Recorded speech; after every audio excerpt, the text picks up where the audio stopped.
guys! Welcome back to my channel. So ngayong araw is gagawa po tayo ng garlic bread. Ang mga gagamitin natin na sangkap is Italian herb, minced garlic, butter, and long bread. So umpisahan na natin. Ang unang gagawin natin is hati-hatiin natin yung long bread into small cuttings.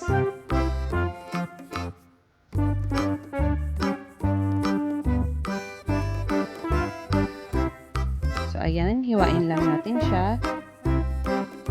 Depende po sa inyo kung anong hiwa ang gusto niyo. So, sa akin is, ganyan po siya pahaba.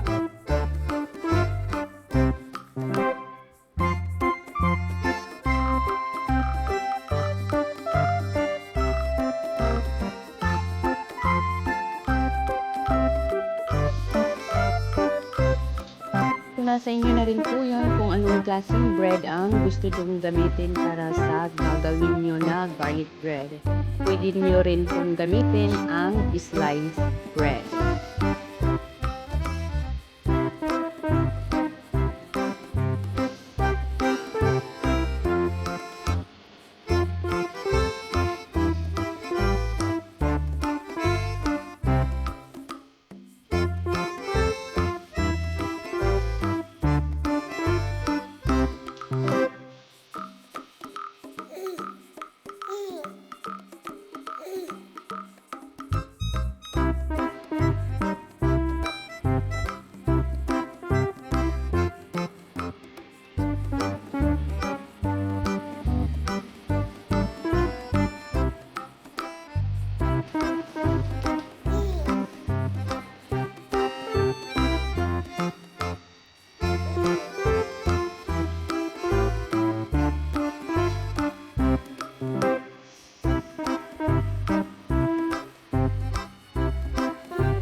So, ayan guys, okay na siya.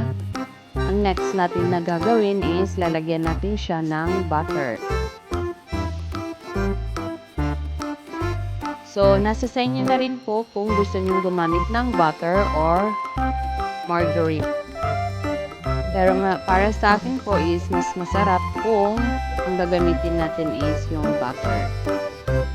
Kasi masarap yung amoy niya pag naluto na.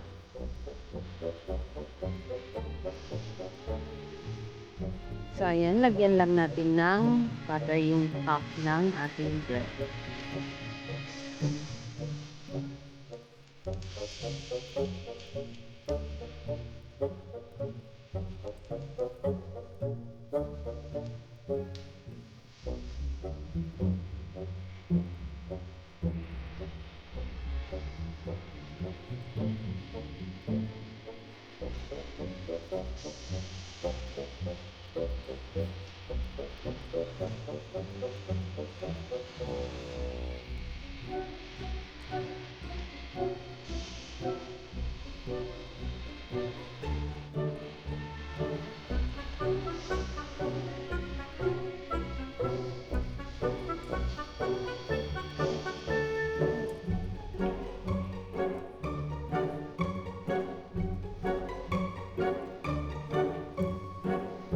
So, ayan, after that, lalagyan naman natin ng garlic yung topping. So, maliit lang po na amount ng garlic ang ilalagay natin.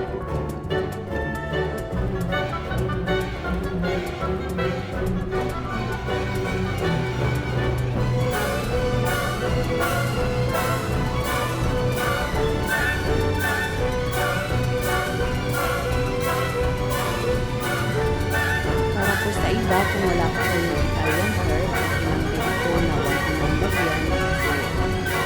Masarap din naman po pag garlic lang at butter.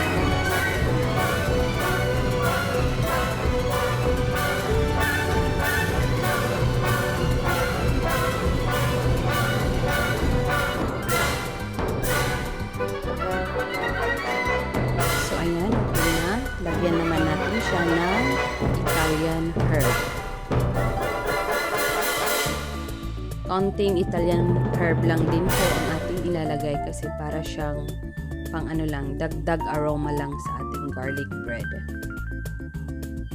So ayan, okay na. Ilalagay naman natin siya sa ating baking tray. So ayan, okay na po ang lahat. Atin na siyang i-bake. So i-bake natin siya ng 180 degrees Celsius for 10 minutes or depende sa inyo kung ilang minuto nyo siya i-bake. So ito na ang ating finished product, garlic bread. So crunchy and yummy. Thank you for watching, guys. Please subscribe for more videos. Please like and share if you want to. Thank you, God bless, and keep safe to everyone.